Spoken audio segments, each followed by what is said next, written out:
नमस्कार, स्वागत है आप सभी का स्वदेश आर में। मैं हूं आपके साथ कविता थपलियाल। मैं हूं आपके साथ सौमित्र बुद्धकर। अगला 1 घंटा होगा कारोबार बिजनेस के से जुड़ी सभी खबरों का। आपको मिलवाएंगे आज के स्वदेश हीरो से भी और मनी मंत्रा भी होगा शो में शामिल। लेकिन सबसे पहले डालेंगे नजर आज की बिग स्टोरी पर। जैसे ही लगा कि दुनिया कोरोना के चंगुल से निकल रही है, इकोनॉमी पटरी पर लौटने लगी है, तभी दक्षिण अफ्रीका से एक नए वेरिएंट ओमिक्रॉन के फैलने की खबर ने दहशत मचा दी। दुनिया भर के साइंटिस्ट इस बात का पता लगाने में लगे हैं कि ये वेरिएंट क्या वाकई में इतना खतरनाक है जितना बताया जा रहा है। बिल्कुल, ओमिक्रॉन ने अब तक 15 देशों को अपनी चपेट में ले लिया है। इसके 50 से ज्यादा म्यूटेशंस हैं। सबसे बड़ा खतरा यह है कि वैक्सीन लगवा चुके लोग भी इसकी चपेट में आ रहे हैं। ऐसे में भारत, जो कि एक बड़ी आबादी वाला देश है, उसे इस नए वेरिएंट से कितना डरने की जरूरत है, हम इसी मुद्दे पर चर्चा करेंगे। हमारे साथ जुड़ रहे हैं जसलोक अस्पताल के संक्रामक रोग विशेषज्ञ डॉक्टर ओम श्रीवास्तव। लेकिन सबसे पहले देखेंगे ये खास रिपोर्ट। अगर आप वैक्सीन के दोनों डोज लगवा चुके हैं तब भी आप ओमिक्रॉन के शिकार बन सकते हैं। जी हां, जानकारों के मुताबिक ओमिक्रॉन ने ऐसे लोगों को भी संक्रमित किया है जो वैक्सीन के दोनों डोज ले चुके हैं। हालांकि जिन लोगों में कोरोना के बाद एंटीबॉडीज बन चुकी हैं, उन पर ये अभी वायरस कितना असर डाल रहा है, ये अभी तक साफ नहीं हुआ है। दक्षिण अफ्रीका में पहली बार मिले कोरोना के इस नए वेरिएंट के मामले अब तक दुनिया के 1 दर्जन से ज्यादा देशों में दर्ज किए गए हैं। बताया जा रहा है कि दक्षिण अफ्रीका में इस नए वेरिएंट के मामले बच्चों में भी देखे गए हैं। अमेरिका, ब्रिटेन और कई दूसरे देशों ने दुनिया के कई हिस्सों के लिए अपनी उड़ानें बंद कर दी हैं। फ्रांस के स्वास्थ्य मंत्रालय ने रविवार को कहा कि उनके यहाँ 8 नए ओमिक्रॉन के मामले सामने आए हैं। फ्रांस इस वक्त कोरोना की 5वीं लहर का सामना कर रहा है और रविवार को वहाँ 31,000 से ज्यादा मामले दर्ज किए गए थे। ज्यादातर कोरोना मरीजों को आईसीयू में रखना पड़ा है। इजराइल, हांगकांग और बेल्जियम उन देशों में से थे जहां ओमिक्रॉन वेरिएंट सबसे जल्दी पहुंचा।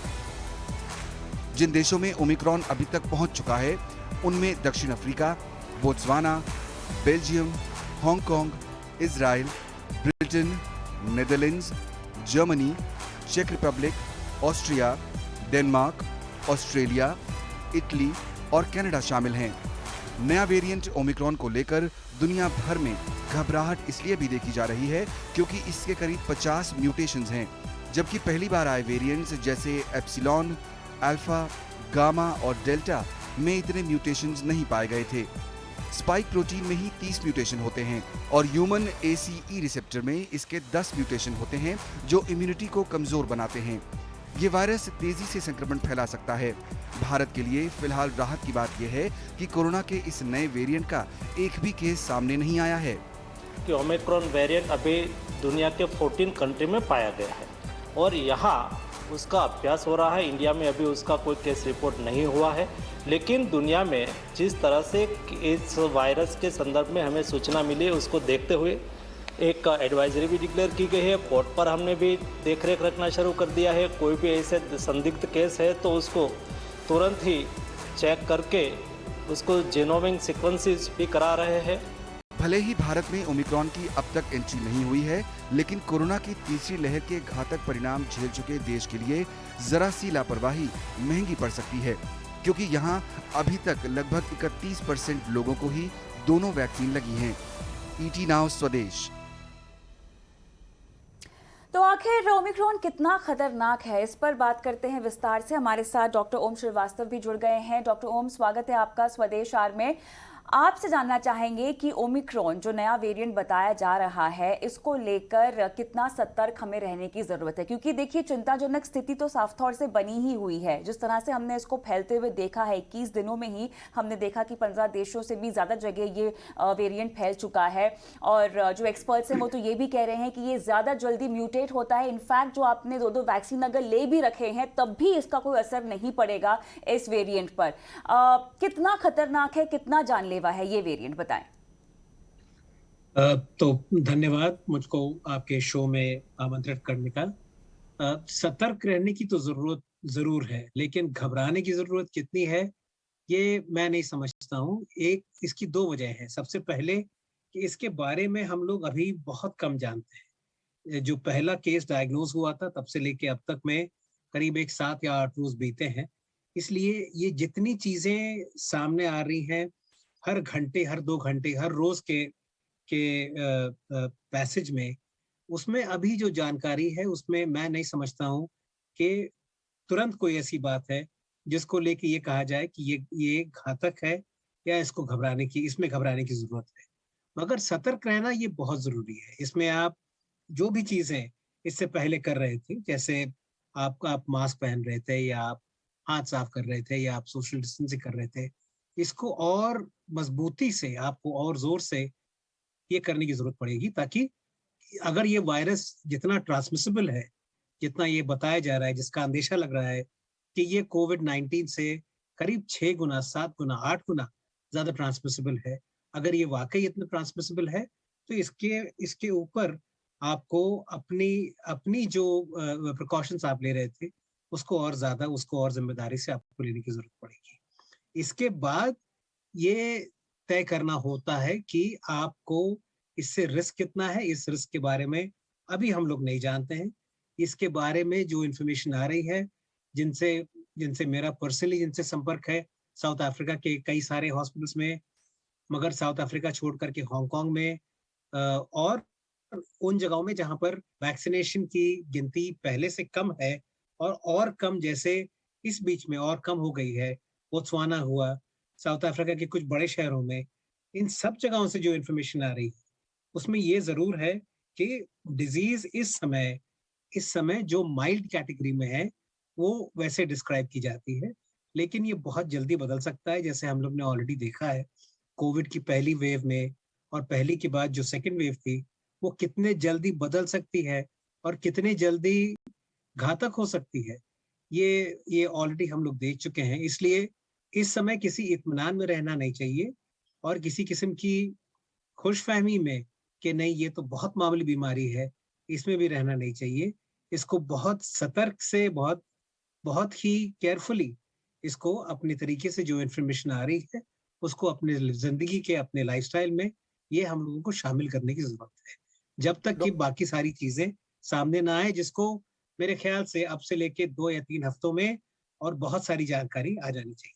बिल्कुल डॉक्टर श्रीवास्तव, जैसा कि आप कह रहे हैं कि हाईली ट्रांसमिसिबल है, आप ग्राउंड पर हैं, आपकी बातचीत भी होती है बाकी जो मेडिकल फ्रेटर्निटी है उन लोगों से, एक जो बात निकल के आ रही है अभी तक कि ये बहुत ज़्यादा फेटल नहीं है।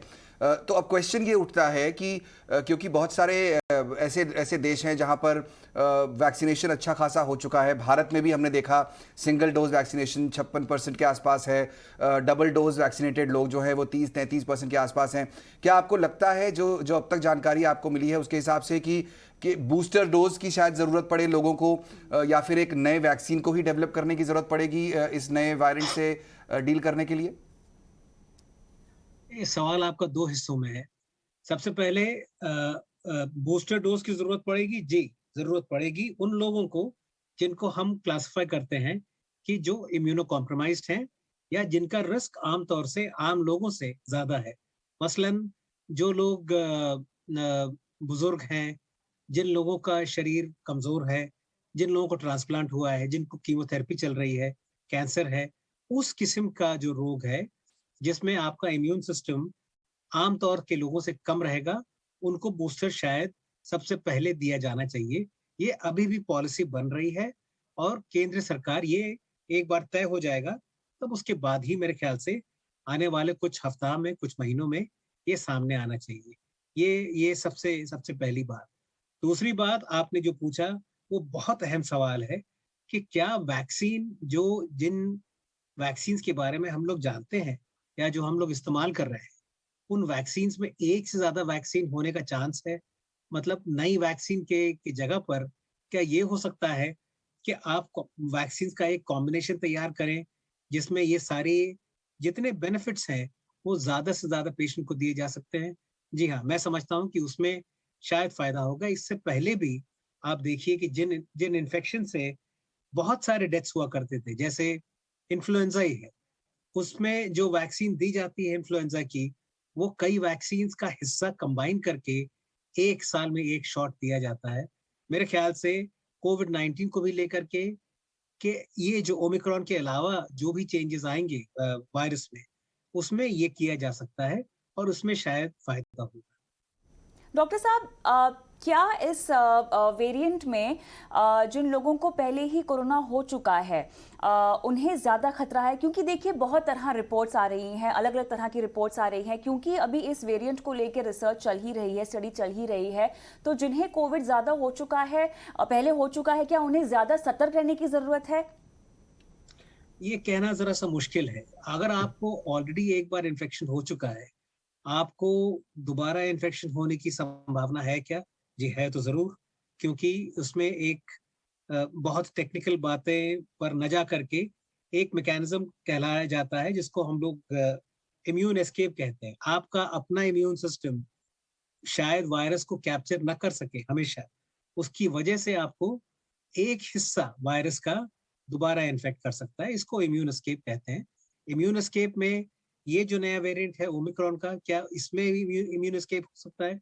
हो सकता जरूर है, इसमें होने का चांस जरूर है। कितना है और कितना नहीं है, ये तो आने वाला समय ही बताएगा। मगर इसको लेकर के आप क्या कर सकते हैं?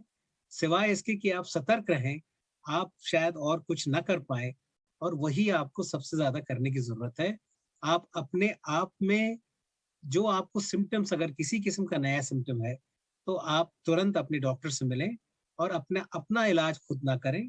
और आपको अगर कोविड हो भी चुका है और आपने वैक्सीन ले भी लिया है, तो भी आपको इन्फेक्शन के बारे में आपको मेंटली तैयार रहना चाहिए कि ये शायद दोबारा हो सके, और आपको संपर्क भी करना चाहिए अपने करीब के अस्पताल से और इलाज भी वहीं करना चाहिए। मगर इसमें एक चीज और मैं बता दूं जी जी। कि जो इन्फॉर्मेशन अभी तक आई है, अभी तक आज शाम करीब 6 साढ़े 6 बजे की बात है, जो इन्फॉर्मेशन अभी तक आई है, जो साउथ अफ्रीका के एक 3 सबसे बड़े अस्पतालों में करीब 765 लोगों को ये डायग्नोज किया गया है। उसमें से 1 या 2% से कम लोगों को आईसीयू में भर्ती करने की जरूरत पड़ी है। तो इस बिल्कुल समय, जैसा बिल्कुल मैं आपको बता रहा था कि इस समय जो जो मौजूदा स्थिति है, जी उसमें ये नहीं लगता है कि ये बीमारी घातक है या जिसमें ऐसा हो। यहीं यहीं पर मैं पॉइंट डॉक्टर श्रीवास्तव आपसे पूछना चाहूंगा।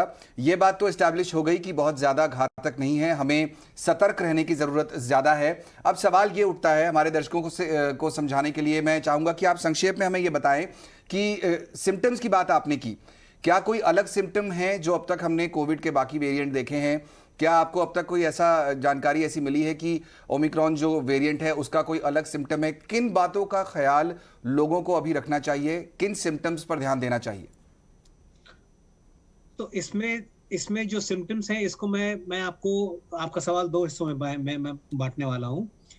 सबसे जो ज्यादा सिम्टम्स हैं वो इतने मामूली हैं, जिसमें थोड़ा सा बुखार रहना, थोड़ा सा बदन दर्द रहना, थोड़ा सा गले में खराश रहना। ये सारी चीजें जो आपको समझिए जो रोजमर्रा का जो सीजनल इन्फ्लुएंजा है, जो उसमें पाई जाती हैं। कुछ सिम्टम्स कुछ ऐसे ही हैं, और बहुत सारे लोगों में सिम्टम्स नहीं थे लेकिन उनका रिस्क ज्यादा था, इसलिए ये टेस्ट किया गया। अब आपने ये टेस्ट कर लिया है, आपका पेशेंट कोविड-19 पॉजिटिव है, और उसके बाद आपने जीनोमिक सीक्वेंसिंग के लिए सैंपल भेजा है, उसमें आपको ओमिक्रॉन सामने नजर आया है।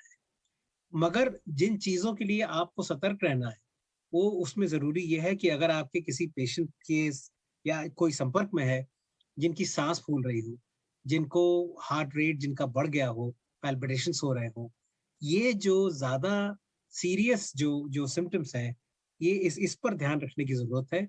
ये आपको जब भी हो, आपको तुरंत अपने डॉक्टर से या अपने अस्पताल से उसी समय आपको संपर्क करने की जरूरत है। मगर ये बहुत छोटा परसेंटेज है उन लोगों को जिनको ये शायद हो चुका है कोविड को लेकर के। और अगर जो ओमिक्रॉन को लेकर के ऐसी चीजें सामने आएंगी, जी। तो आपको जल्दी से जल्दी अपने डॉक्टर से, अस्पताल से आपको मिलने की जरूरत पड़ेगी उसी समय। बिल्कुल डॉक्टर श्रीवास्तव, बहुत बहुत शुक्रिया, समय निकाला आपने और हमारे दर्शकों को इस नए वेरिएंट के बारे में इत्मीनान से समझाइश दी।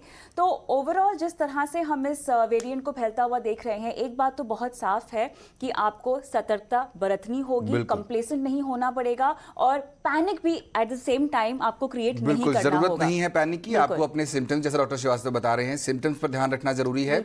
और अगर आपको कभी भी ऐसा लगे कि ज्यादा सिम्टम्स बढ़ रहे हैं तो आपको तुरंत अपने डॉक्टर से संपर्क करना चाहिए। बिल्कुल। लेकिन हम आगे बढ़ेंगे और कोरोना वायरस के नए वेरिएंट ओमिक्रॉन के खतरे को देखते हुए दिल्ली सरकार ने अपनी तैयारियां जो हैं वो तेज कर दी हैं। दिल्ली के सीएम अरविंद केजरीवाल ने दिल्ली में ऑक्सीजन सिलेंडर, बेड्स और आईसीयू को लेकर समीक्षा बैठक भी की और दिल्ली में 30,000 ऑक्सीजन बेड्स तैयार किए गए हैं। केजरीवाल ने बताया कि इनमें से 10,000 आईसीयू बेड्स हैं जो तैयार हो चुके हैं, जबकि 6800 आईसीयू बेड्स तैयार किए जा रहे हैं। 270 वार्ड है तो 27,000 ऑक्सीजन बेड्स हम शॉर्ट नोटिस पे 2 हफ्ते के नोटिस पे और तैयार कर सकते हैं। तो ये सारे बेड्स मिला के हुए 63,800 बेड्स हम लोग इसके लिए तैयार हैं या तैयारियां चल रही हैं। 6,000 सिलेंडर हम लोगों ने चाइना से इंपोर्ट कर लिए हैं और अब हमारे पास 6,000 डी टाइप सिलेंडर्स, खाली सिलेंडर्स मौजूद हैं। 2900 सिलेंडर भरने की कैपेसिटी पर डे की अब दिल्ली की हो गई है। मैं फिर से उम्मीद करता हूं कि ओमिक्रॉन वायरस ना आए, थर्ड वेव ना आए। बड़ी मुश्किल से हमने पूरे देश ने इस वायरस का मुकाबला किया, लेकिन अगर आती है तो हम तैयार हैं। चलिए कुछ अच्छी खबर की बात भी कर लेते हैं। इकोनॉमी के मोर्चे पर अच्छी खबरें आई हैं। वित्त वर्ष 2021-22 की दूसरी तिमाही में जीडीपी ग्रोथ 8.4% रही है, जबकि पिछले साल इसी तिमाही में ये -7.4% रही थी। अप्रैल से सितंबर के दौरान जीडीपी ग्रोथ 13.7% रही, जबकि पिछले साल इस छमाही में ये -15.9% पर रही थी। सेक्टर्स पर नजर डालें तो फार्म ग्रोथ सालाना आधार पर 3% से बढ़कर 4.5% हो गई है। जुलाई सितंबर में माइनिंग सेक्टर ग्रोथ -6.5% से बढ़कर करीब 15.5% हो गई है। मैन्युफैक्चरिंग सेक्टर ग्रोथ पिछले साल इसी तिमाही में -1.5% से बढ़कर अब 55% रही है। कंस्ट्रक्शन सेक्टर में ग्रोथ इस बार 7.5% रही है, जबकि पिछले साल इसी तिमाही में ये -7.2% पर थी। दूसरी तिमाही में trade, hotels, transport, telecom growth जो है वो 8.2% पर रही है। जीडीपी के आंकड़े देखने के बाद एचडीएफसी बैंक के चीफ इकोनॉमिस्ट अभी का कहना है कि रिजर्व बैंक का फोकस ग्रोथ पर बना रहेगा। वो ब्याज दरें बढ़ाने में अभी जल्दी नहीं करेगा, लेकिन सिस्टम में लिक्विडिटी घटाने की कोशिशें जारी रहेंगी। मेरा मानना है कि अगर आप इतने सुपर अकोमोडेटिव मॉनेटरी पॉलिसी से आप एक क्राइसिस मैनेज किए हो तो उससे निकलना उतना आसान नहीं है। और पहले जो टेक्निक्स यूज किया जाएगा उससे निकलने के लिए वो लिक्विडिटी पे ध्यान देगा और अकोमोडेटिव स्टांस शायद रहेगा। शायद रेट हाइक्स का कुछ इंडिकेशंस नहीं आएगा, लेकिन आरबीआई काफी कुछ करते रहेगा ये लिक्विडिटी घटाने के लिए।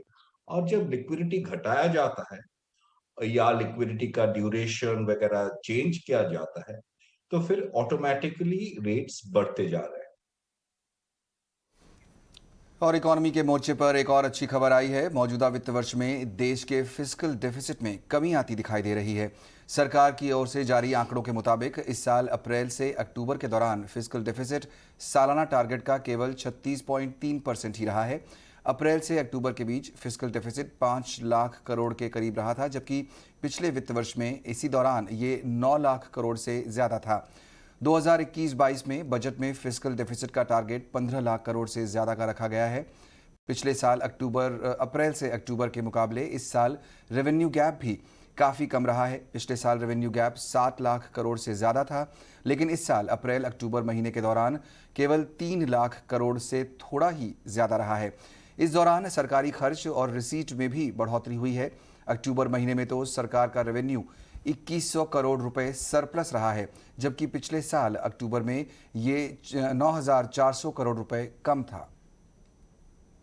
महंगे फ्यूल से जल्द मिलने वाली निजात की खबर आ रही है और बहुत जल्द आपको पेट्रोल डीजल की महंगाई से राहत भी मिलने वाली है, क्योंकि आपकी कार पेट्रोल डीजल की बजाय 100% बायो इथेनॉल से चलेगी। जी हां, केंद्रीय सड़क और परिवहन मंत्री नितिन गडकरी ने एक कार्यक्रम में ये बताया है कि वो अगले 2 या 3 दिनों में इसके लिए कार कंपनियों के साथ एक एग्रीमेंट पर दस्तखत करने वाले हैं। इसके बाद कार कंपनियां ऐसे इंजन बनाएंगी जो 100% पेट्रोल की बजाय 100% बायो इथेनॉल से चलेंगी। जितनी गाड़ियाँ टोयोटो, सुजुकी और हुंडई, तीनों ने एमडी ने मुझे मिलकर अश्योर किया है कि जैसे ब्राज़ील और अमेरिका में है और कनाडा में है, वैसे हमारे देश में हमारी 2 व्हीलर, हमारी 3 व्हीलर, हमारी कार अब 100% पेट्रोल के बजाय वही कार 100% बायो इथेनॉल पर चलेगी जो हमारे किसानों ने तैयार किया है। और it is a green fuel, pollution मुक्त है। अब इतना ही नहीं तो हमारे साइंटिस्ट इतने अच्छे हो गए कि मैं 15-20 दिन के बाद एक गाड़ी मैंने अपने लिए लाई है, क्योंकि ग्रीन हाइड्रोजन, पानी से हाइड्रोजन ऑक्सीजन अलग करके गाड़ी चल सकती है। किसको बताओ, विश्वास ही नहीं रखने को। तो मैंने कहा मुझे गाड़ी दे दो, मैं दिल्ली में गाड़ी लेके घूमूंगा ग्रीन हाइड्रोजन पर, तब लोगों को विश्वास होगा कि ये सच है, ये हो सकता है। लेकिन सरकार बायो एथेनॉल को लेकर एक्शन के मोड में तो नजर आ रही है, लेकिन कुछ कंपनियां, जो कार कंपनियां हैं, उनके कुछ कंसर्न्स भी हैं इससे जुड़े। पूरी खबर पर अपडेट दे रहे हैं हमारे सहयोगी समीर दीक्षित। जी बिल्कुल, एथेनॉल को लेकर के सरकार की नीयत बिल्कुल साफ नजर आ रही है। काफी बेहतर तरीके से सरकार एथेनॉल को अपनाने के लिए लगातार दिशा निर्देश दे रही है। उसी फहरिस्त में केंद्रीय सड़क परिवहन मंत्री नितिन गडकरी ने कहा है कि बहुत जल्द वो 100% एथेनॉल पे आधारित गाड़ियों को चलने की मंजूरी देंगे, इस फाइल पर साइन करेंगे। लेकिन पेच ये है कि ये जो टेक्नोलॉजी है या जो पूरा इंफ्रास्ट्रक्चर है, उसमें अभी तरीके से पूरी तैयारी नजर नहीं आ रही है। ऑटो सेक्टर भी लगातार एथेनॉल को लेकर के हामी तो भर रहा है, लेकिन सरकार से लगातार वक्त की मांग कर रहा है कि आप धीरे धीरे इस राह पर कदम बढ़ाएं, क्योंकि ये टेक्नोलॉजी अगर स्वीकार्य होती है तो वो अपने साथ में कुछ कॉस्ट लेकर के आएगी। उसके लिए ऑटो इंडस्ट्री को अभी वक्त लग रहा है। तो टेक्नोलॉजी को लेकर के, कॉस्ट को लेकर के ऑटो इंडस्ट्री वक्त की मांग कर रही है, जबकि सरकार का ये लगातार तर्क है कि जितना ज्यादा एथेनॉल को अपनाएगी इंडस्ट्री या देश जितना ज्यादा एथेनॉल पर आगे बढ़ेगा, उतना ही ज्यादा अर्थव्यवस्था को होगा। पेट्रोल डीजल पर जो निर्भरता है वो कम होगी और साथ ही पेट्रोल डीजल की कीमतों पर भी काफी हद तक राहत मिलने की संभावनाएं हैं, क्योंकि एथेनॉल की कीमत पेट्रोल डीजल के मुकाबले लगभग आधे दाम पर उपलब्ध है। साथ ही किसानों को भी इसका जबरदस्त फायदा होगा। यही वजह है कि सरकार एथेनॉल को लेकर के इतने आक्रामक मूड में नजर आ रही है और जो लक्ष्य लेकर के चल रही है, चाहे वो साल 2023-24 में 20% ब्लेंडिंग का लक्ष्य हो या 2030 तक 100% तक जाने का लक्ष्य हो, उसको जल्द से जल्द हासिल करना चाहती है। अब दुनिया की सबसे बड़ी सोशल नेटवर्किंग साइट ट्विटर की कमान भारतीय के हाथ में होगी। ट्विटर के सीईओ जैक डॉर्सी के इस्तीफे के बाद अब भारत के पराग अग्रवाल इस दिग्गज कंपनी की कमान संभालेंगे और ये पहला मौका नहीं है जब दुनिया की दिग्गज कंपनी की कमान किसी इंडियन ने संभाली हो। देखिए खास रिपोर्ट। देश दुनिया में फिर इंडिया का डंका। अब ट्विटर की चिड़िया पर चढ़ेगा इंडियन रंग। एक और भारतीय को दुनिया की एक दिग्गज कंपनी की कमान। जैक डॉर्सी के इस्तीफे के बाद पराग अग्रवाल अब होंगे ट्विटर के नए सीईओ। आईआईटी बॉम्बे से पढ़े पराग अग्रवाल ने साल 2011 में एक सॉफ्टवेयर इंजीनियर के रूप में ट्विटर ज्वाइन किया था और मार्च 2018 से बतौर चीफ टेक्नोलॉजी ऑफिसर काम कर रहे थे। आर्टिफिशियल इंटेलिजेंस और एड नेटवर्क में माहिर पराग अग्रवाल पर बोर्ड ने भरोसा जताते हुए सीईओ की कमान भी सौंप दी है। 37 साल के पराग अब दुनिया की टॉप 500 कंपनियों के सबसे युवा सीईओ बन गए हैं।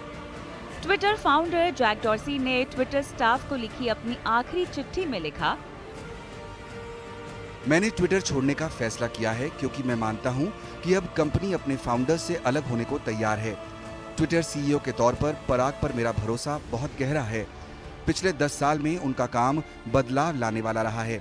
वे अपनी स्किल, दिल और आत्मा से काम करते हैं, जिसके लिए मैं तहे दिल से उनका शुक्रगुजार हूं। अब ट्विटर को लीड करने का उनका समय है। आपको बता दें कि डॉर्सी ने अपने 3 साथियों के साथ 21 मार्च 2006 को सैन फ्रांसिस्को में ट्विटर की स्थापना की थी। इसके बाद वो सबसे बड़े टेक्नोलॉजी एंटरप्रेन्योर्स में से एक बन गए थे। पराग को ट्विटर की कमान मिलने के बाद अब दुनिया में भारत का दम दिखने लगा है। दुनिया की कई बड़ी कंपनियों में भारतीय मूल के सीईओ हैं।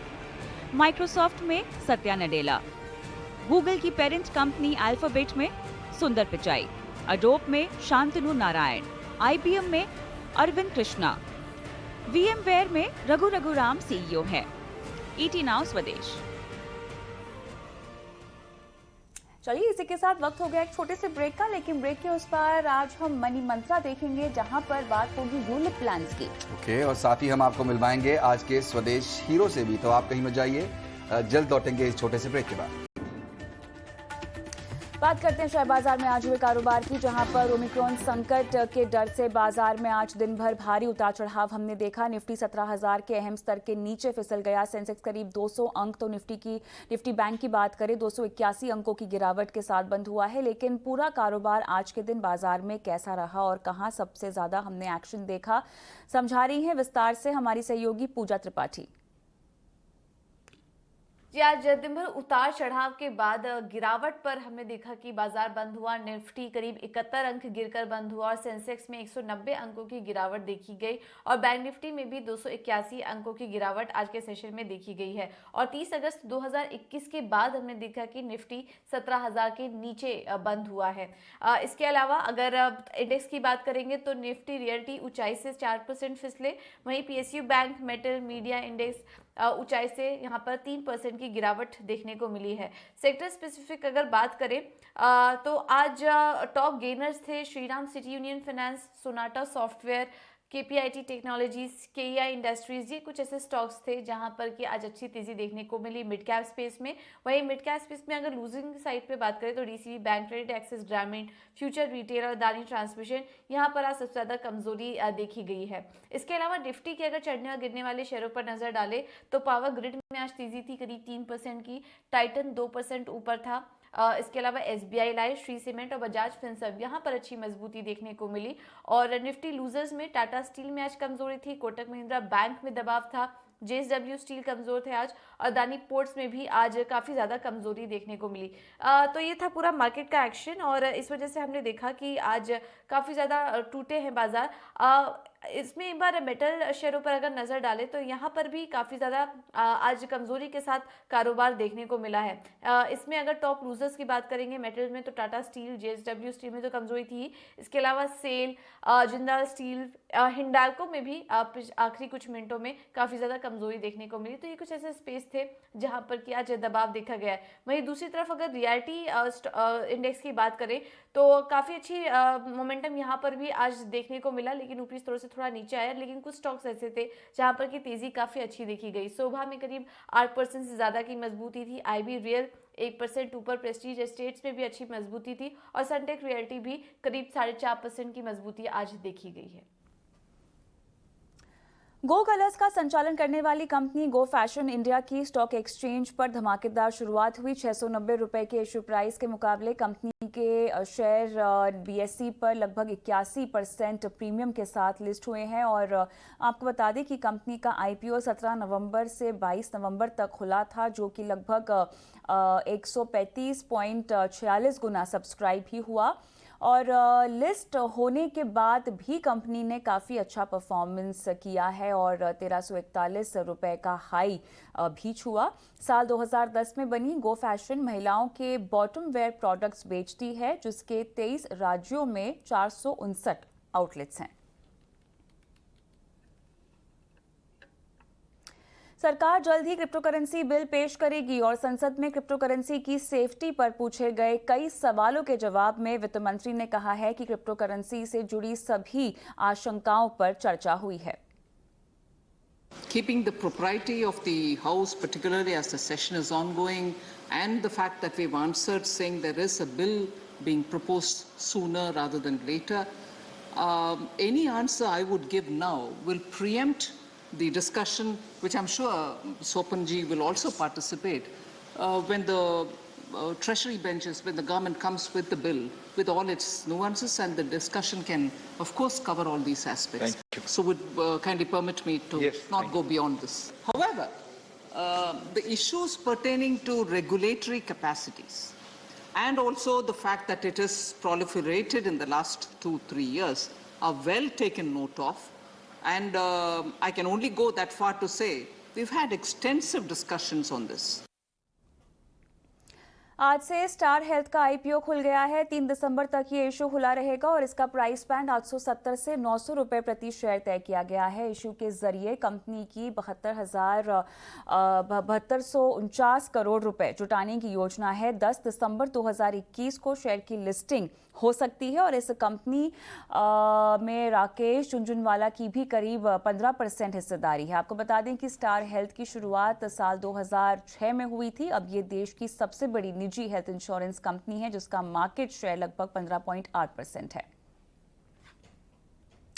स्टार हेल्थ का आईपीओ को लेकर कंपनी के सीईओ वी जगन्नाथन ने 18 नाउ स्वदेश के मैनेजिंग एडिटर निकुंज डालमिया से खास बातचीत की है। सुनते हैं उनका क्या कहना है। Health IPO, what are the USPs of the company, the risk associated with the issue, how exactly is the health insurance sector in India moving, and how should one read into the real dip in profitability what companies have reported because of COVID.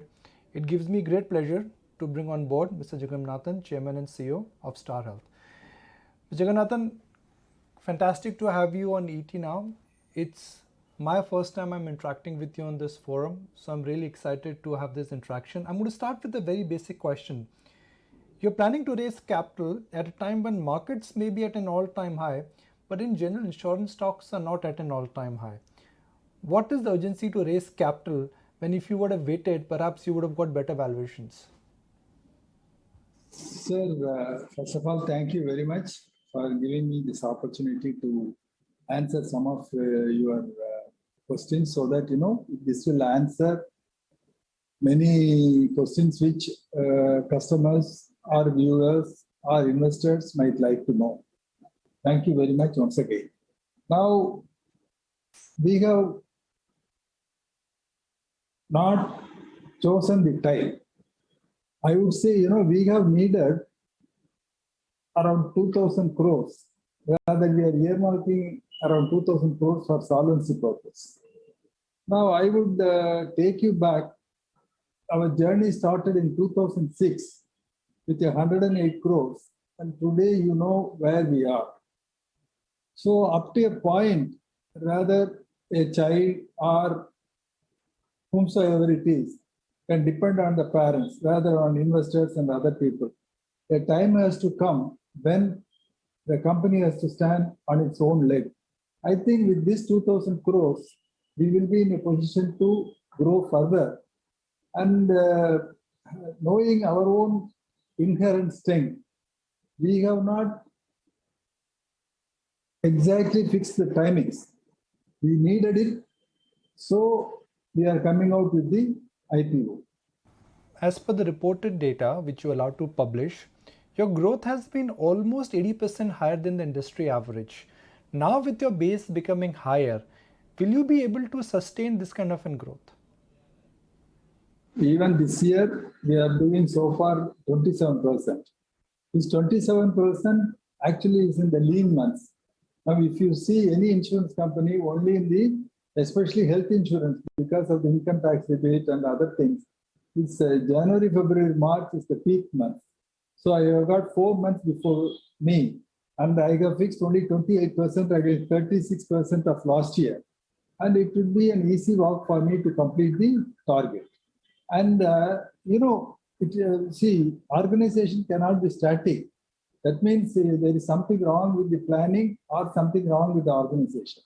So we have planned to take care of the company for years to come. And our growth so far stands testimony to that. चलिए अब वक्त आ गया है money मंत्रा का, जहां पर आज हमने बात की है यूनिट लिंक्ड इंश्योरेंस प्लान की, यानी यूलिप्स की। जी हां, आपको यूलिप क्यों खरीदने चाहिए, क्या वाकई खरीदने चाहिए, इनमें कितना मुनाफा होता है और कैसे आप पैसे निकाल सकते हैं, जानिए सब कुछ यूलिप के बारे में मनी मंत्रा में।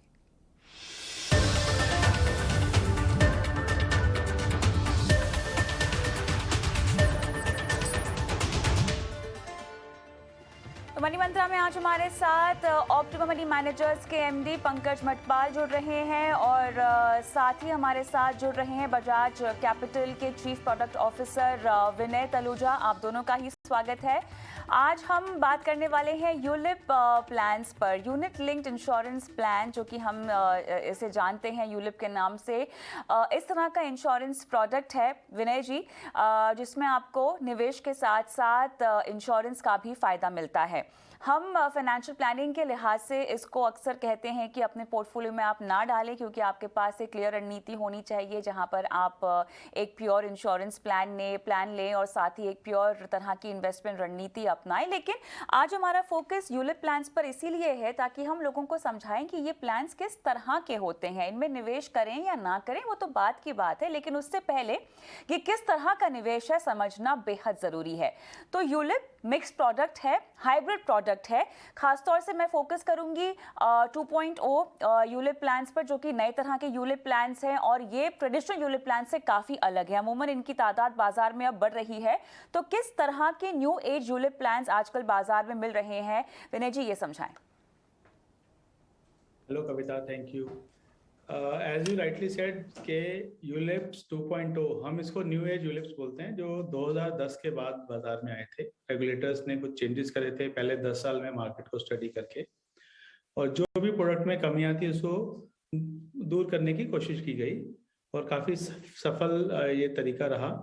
जो नए प्रोडक्ट्स हैं वो सबसे पहले तो काफ़ी ही कस्टमर सेंट्रिक प्रोडक्ट्स हैं। जब हम कस्टमर सेंट्रिक बोलते हैं तो कॉस्ट इफेक्टिव हैं, प्राइसिंग वाइज बहुत चीप हैं, और अगर आप इसको लॉन्ग टर्म पे होल्ड करते हैं तो आपके जो ये अदरवाइज जो आप इक्विटी बेस्ड इन्वेस्टमेंट लेते हैं नॉर्मली म्यूचुअल फंड में, तो उतनी ही कॉस्ट में आपको रिस्क कवर के साथ ये प्रोडक्ट्स ज़्यादा फ्लेक्सिबिलिटी के साथ अवेलेबल होते हैं। ये सबसे इंपॉर्टेंट चीज़ है आपको जानने के लिए कि ये कॉस्ट इफेक्टिव प्रोडक्ट्स हैं। दूसरा, कंपनी ने रेगुलेटर ने मेक श्योर किया कि आप इसमें एक मिनिमम अवधि के लिए बने रहें, बिकॉज जैसे आप प्योर इक्विटी लेते हैं तो आप एक दिन की भी ट्रेडिंग कर सकते हैं, एक साल के लिए भी होल्ड कर सकते हैं। म्यूचुअल फंड्स लेते हैं आप उसको 3 साल के लिए नॉर्मली सजेस्ट करते हैं, बट यूलिप्स में बिकॉज इनकी थोड़ी सी कॉस्टिंग शुरू में ज़्यादा होती है और आगे जाके एवरेज करके कम हो जाती है, तो रेगुलेटर ने इंश्योर किया कि कम से कम 5 साल के लिए आपको यूलिप में बना रहना पड़ेगा। तो बड़ा क्लियर संदेश मैसेज किया इन्वेस्टर्स को कि आप अपने मीडियम से लॉन्ग टर्म गोल्स के लिए ही यूलिप को देखें। फिर ये प्रोडक्ट्स उन लोगों के लिए बनाए गए हैं जो खुद से अपने पैसे को मैनेज नहीं कर सकते बट इन्फ्लेशन को बीट करना चाहते हैं इक्विटी के थ्रू। तो आप इक्विटी और हाइब्रिड या डेट बैलेंस फंड्स के माध्यम से जो यूलिप के एक रैपर के अंदर अवेलेबल हैं।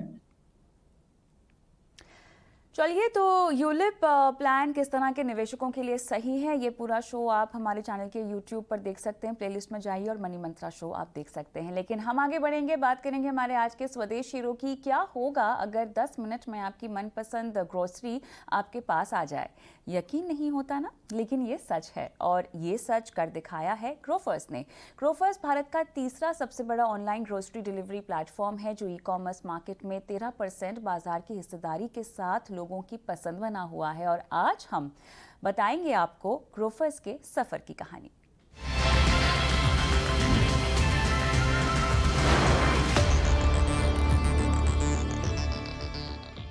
वेजिटेबल्स लेने गया और धनिया मिला गिफ्ट। You're welcome। मैंने तो घर बैठे साल 2013 ये वो साल था जब गुरुग्राम में अलबिंदर और सौरभ कुमार ने मिलकर एक नए स्टार्टअप शुरू करने की सोची, और दोनों ने ये महसूस किया कि इस वक्त डिलीवरी के सेक्टर में काफी स्पेस है, जहां व्यापारी और उपभोक्ता दोनों को एक दूसरे की जरूरत भी थी। बस फिर क्या था, उन्होंने इसी जरूरत को अपने स्टार्टअप का आधार बनाया और आसपास की दुकानों, किराना स्टोर से संपर्क कर ऑन डिमांड डिलीवरी देनी शुरू कर दिया। शुरुआत में दोनों के पास इक्के दुक्के ऑर्डर ही आए, लेकिन बाद में उनका आइडिया चल पड़ा से सस्ता किसी सुपरमार्केट में नहीं। और मौजूदा वक्त में ग्रोफर्स आगरा, अहमदाबाद, इलाहाबाद, बेंगलुरु, चंडीगढ़, चेन्नई, दिल्ली समेत देश के 28 शहरों में चल रही है। ग्रोफर्स को रोजाना 1 लाख से ज्यादा ऑर्डर्स मिलते हैं। ये ई कॉमर्स स्टार्टअप प्लेटफॉर्म अपने ग्राहकों को किराने का सामान, bakery items, baby care items और कई अन्य डेली रूटीन के प्रोडक्ट्स मुहैया कराता है। वही ग्रोफर्स कामयाबी की राह पर दौड़ने लगी तो फंडिंग भी होने लगी। यही वजह है कि ग्रोफर्स को कई कंपनियों ने करीब $800 मिलियन की फंडिंग की, जिसमें हाल ही में फूड डिलीवरी की दिग्गज कंपनी जोमैटो ने $100 मिलियन इन्वेस्ट किए और इसी डील के साथ ग्रोफर्स का वैल्यूएशन $1 बिलियन से अधिक हो गया है और कंपनी की यूनिकॉर्न क्लब में एंट्री हो गई। जहां कभी ग्रोफर्स बिना स्टोर के शुरू हुआ था, वही आज ग्रोफर्स के पास 200 से ज्यादा स्टोर्स है। वहीं कुछ महीने पहले ही ग्रोफर्स ने 10 मिनट में डिलीवरी देने का ऐलान करके धमाका कर दिया।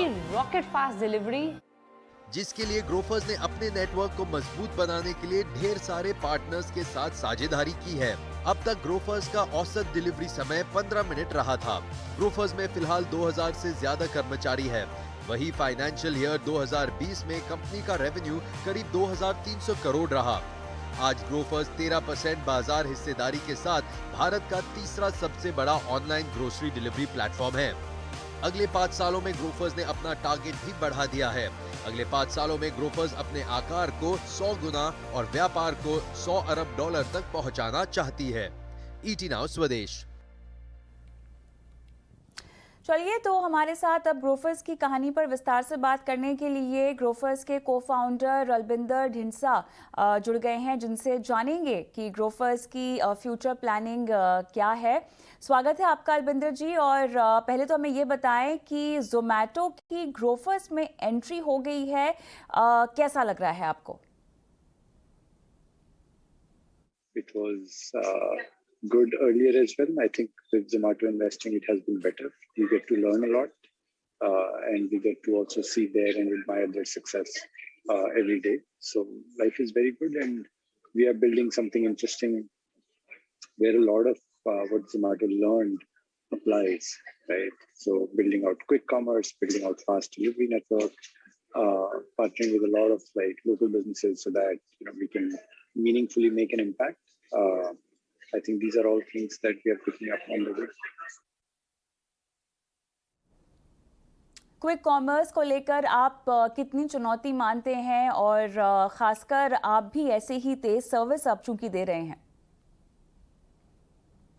So I think without going into the details, I don't think that it is a premium customer only phenomenon.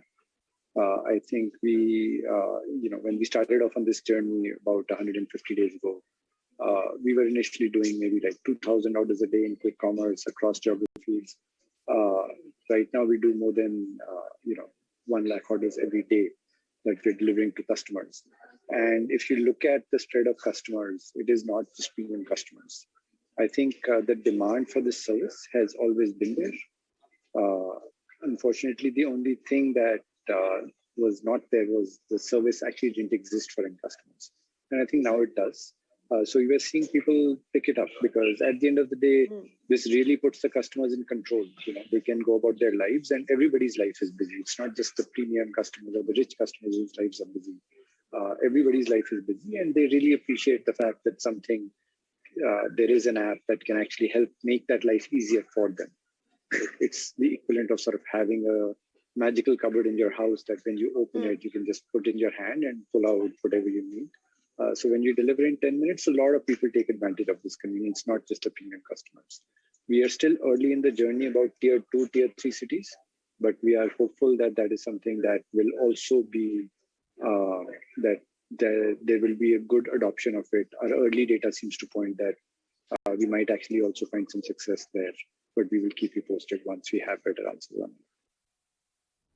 ये बताएं हमें कि आप 10 मिनट में किस तरह से डिलीवरी देंगे आखिर? I think there are just small saliences between different businesses, but fundamentally it kind of looks like the same. right? So we go and we partner with local merchants who actually open the stores for us, and they operate the stores as well. And the idea we have is, and right now, just between that blog posting and now, we already have 11 more stores. So we are at 211 stores today. So what we are actually trying to do is create this very dense supply network that can get products to customers within 10 minutes. So think of it as an extended pantry for your house. That there is a lot of things which are available which you need, and you can just get them in 10 minutes. So you don't need to stock up on them, or you don't have to worry that if you run out of something, will it be able to get to you in time for you to either cook a meal or to take care of a use case, which might be an emergency use case. You need a Band-Aid, you can just order from Grofers and it'll get to you in 10 minutes. So I think fundamentally, we are trying to create this network, and we are moving really fast to make sure that we scale up, because the customer demand for this service seems to be extremely high. So I think for the first time in the last few years, we are really just chasing customer growth with, can we actually get more partners out there? Can we get more stores up? And can we actually start servicing these customers who really want this service? आपने करीब 8 शहरों में 10 minute में delivery की service start की है। किस तरह का रिस्पांस अब तक आ रहा है वहां से? I think we have bet our entire company that it is going to work, because we basically pivoted our entire business into this model, because we see it as the next iteration of commerce in general, that this is something which is going to become extremely prevalent, and it is something which is going to really build up a lot of customer love and loyalty over the years. So we are very bullish on this. We've already taken this bet, and we see early proof points that it's working, right? We have the highest customer retentions across categories, across e-commerce businesses, and we also see a lot of scale in these businesses coming in very, very quickly. Just what I mentioned earlier, to give you an example, over a 4 odd month period, we've gone from 2,000 orders every day to 1.25 lakh orders every day. That's a massive scale up, and I think that basically gives you some data point as to how much customer demand is out there and how fast this business is scaling up for us. ये बताएं कि 10 minute में service देने का process कैसे होगा, और अगर ग्रोफर्स से 10 मिनट में सामान हम मंगाना चाहें तो कैसे मिलेगा? So right now we have stores every 2 kilometers on average. Some places like Gurgaon and Noida, we are much more denser. We have stores which are even every 1.5 kilometers. What we look for is, we look for local partners who want to sort of join the e-commerce bandwagon, if that's the right word for this, and they want to benefit from e-commerce. So we basically ask them to set up the stores. We help them with the store setup. We provide them the tech, and we also sort of work with them to figure out what is the products that sell in their little catchment area. So if you place an order, and usually when customers are placing an order with us, it is something that they need in 10 minutes. A new parent might need diapers, right? Or you might need a pen and a notebook. So once you place that order, these products are picked from the stores and delivered by our delivery partners to you. So the average picking time at the store is usually less than about 2 minutes. And then our partner has about 8 minutes to cover 2 kilometers, which is fairly comfortable for them to do. So that is sort of how the overall model works. It is extremely optimized based on the tech that we've been building for the 5-6 years. And we are just trying to make sure that we set this up first, and then we can sort of bring our knowledge of scale into the whole equation as well. चलिए, बहुत बहुत शुक्रिया समय निकालकर हमसे बात करने के लिए, और आपकी आने वाली योजनाओं के लिए आपको ढेरों शुभकामनाएं। हम आगे बढ़ेंगे। 1 दिसंबर 2021 से आपको कई बदलावों का सामना करना पड़ेगा। देश दुनिया के स्तर पर ये बदलाव लाजमी है। देखिए ये खास रिपोर्ट। कल यानी 1 दिसंबर से कई बदलाव लागू होंगे जो सीधा आपकी जिंदगी और जेब से जुड़े होंगे। तो चलिए एक एक करके इन बदलावों पर नजर डालते हैं।